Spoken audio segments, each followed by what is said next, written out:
अस्सलाम वालेकुम नाज़रीन, मैं हूं Imran Malik media bytes news से। नाज़रीन, हमने सियासत पे भी बहुत से प्रोग्राम्स किए। पिछले कुछ दिनों में हमने कुछ मीडिया पे प्रोग्राम्स किए, रेटिंग्स पे बातें की हमने, जिस पे कुछ हमारे मीडिया के दोस्त नाराज़ भी हुए। उन्होंने कहा जी आपने बहुत ही स्ट्रेट बता दिया कि फ़लाँ चैनल की फ़लाँ प्रोग्राम की फ़लाँ रेटिंग्स हैं, जो कि हमें अच्छा नहीं लगा कि आपने इतनी डायरेक्ट जो है रेटिंग्स का बता दिया। तो हमने कहा थोड़ा सा ब्रेक लेते हैं। ख़ुद प्रोग्राम देखता हूँ, एक तो गट फीलिंग के साथ आपको बताऊँगा, दूसरा जो रेटिंग्स होगी उसके नज़दीक तरीन जो रेटिंग मैं समझता हूँ अपने नॉलेज से, अपने एक्सपीरियंस से, किस चैनल की और किस प्रोग्राम की रेटिंग्स आती है, तो उस पे बताएंगे। लेकिन उससे पहले आज नाज़रीन पिछले कुछ दिनों से हम बातें कर रहे हैं डिजिटल मीडिया की। तो आज हमने कहा कि प्रोग्राम चुनते हैं हम ट्विटर पे बहुत सी नाज़रीन बातें आ रही हैं, र्यूमर्स आ रही हैं ट्विटर बंद हो जाएगा। मुझे बहुत सी कॉलें आई, लोगों ने कहा जी ट्विटर बंद हो रहा है, बताएं कब बंद हो रहा है। तो आपको बताता चलूँ कि ट्विटर बंद नहीं हो रहा।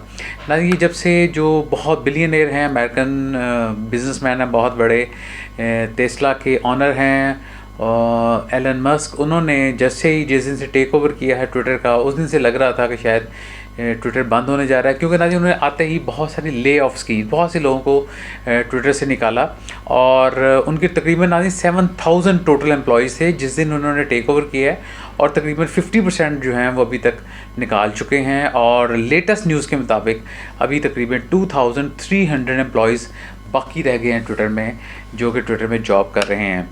तो जो लेटेस्ट बात हुई है एलन मस्क की अपनी मैनेजमेंट के साथ एंड एम्प्लॉयज़ के साथ कल रात को, उसमें उन्होंने कहा जी ट्विटर बंद नहीं हो रहा। तो पहली बात तो क्लियर होगी, ट्विटर बंद नहीं हो रहा। सेकंडली, कोई ज़्यादा ले ऑफ्स नहीं हो रही। दूसरी बात उन्होंने कही जी अब कोई किसी और को नहीं निकाला जाएगा, बल्कि वो री हायरिंग कर रहे हैं इंजीनियर्स की, क्योंकि तकरीबन 50% इंजीनियर्स जो हैं वो फर्स्ट फेज़ में निकाले थे। अब दोबारा उनको इंजीनियर्स की ज़रूरत पड़ी है, तो अब वो कह रहे हैं इंजीनियर्स को हम दोबारा हायर करेंगे। तीसरी बात जो नाज़रीन बहुत अहम है वो है कि वो जो ब्लू टिक आता है वेरिफिकेशन वाला, उसका उन्होंने चार्ज करना शुरू कर दिया था। $8 पर मंथ पे फ़ीस रखी थी, जिस पर नाज़रीन बहुत ज़्यादा क्रिटिसिज्म हुआ। बहुत से लोगों ने अकाउंट्स बंद कर दिए, और सेलिब्रिटीज़ ने स्पेशली जो नाज़रीन क्या कहते हैं कॉपी अकाउंट होते हैं, जो कि मज़ाही अकाउंट बनाए जाते हैं, उस पे नाज़रीन उसने काफ़ी स्टैंड लिया है और कहा जी वो तमाम अकाउंट्स को बंद कर दिया जाएगा। और उसी वजह से थोड़ा सा डिले आया है वेरीफाइड अकाउंट्स में। उन्होंने कहा जी जो कंपनी अकाउंट्स होंगे उनको हम ब्लू टिक की बजाय ग्रे टिक देंगे, और जो ब्लू टिक हैं वो सिर्फ पेड ही लोग जो हैं वो हासिल कर सकेंगे। और मेन इसका मकसद था नाज़रीन के इम्पर्सनेशन जो है उसको स्टॉप किया जा सके।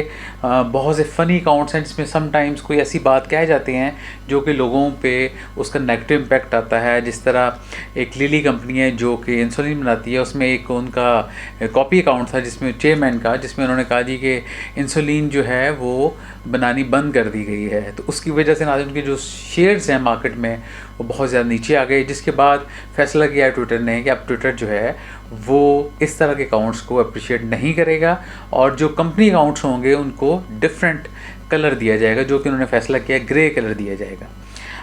अब नाज़रीन जानते हैं कि अफ्रीका में नाज़रीन ट्विटर के तमाम एम्प्लॉयज़ को निकाला गया, एलन मस्क ने फ़ौरन निकाल दिया। तो उसके बाद वहाँ के जो रूल्स एंड रेगुलेशंस हैं, जो लेबर लॉज हैं, उसके ख़िलाफ़ तमाम एम्प्लॉयज़ इकट्ठे हुए। उन्होंने एक लीगल फर्म हायर की है और इन्होंने सू करने लगे हैं एलन मस्क को कि आपने लेबर लॉज को फॉलो नहीं किया।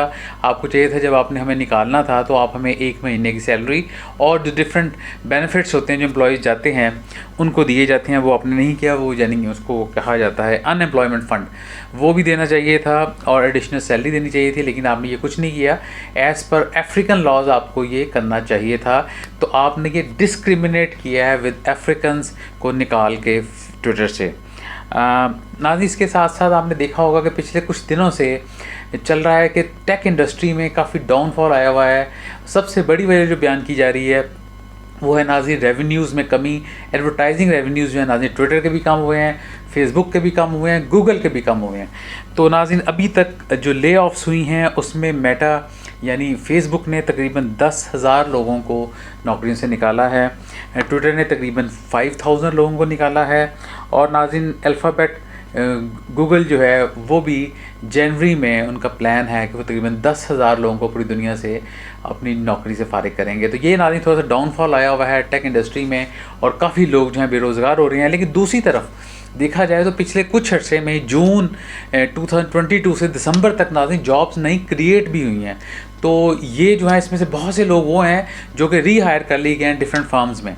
तो ये मेन कुछ बातें थी जो टेक्नोलॉजी से रिलेटेड आपसे करनी थी कि ट्विटर के जो है ब्लू वेरीफाइड जो है वो दोबारा 29 नवंबर से शुरू होगा। उसमें आपको $8 पर मंथ फ़ी अदा करना पड़ेगी वो ब्लू टिक लेने के लिए।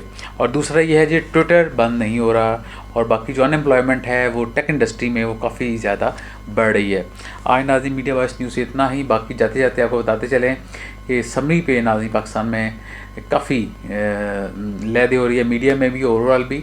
और देखते हैं ऊँट जो है किस करवट बैठता है। तब तक अपना गिरदुना सबका बहुत ख्याल रखिएगा। अल्लाह हाफ़िज़।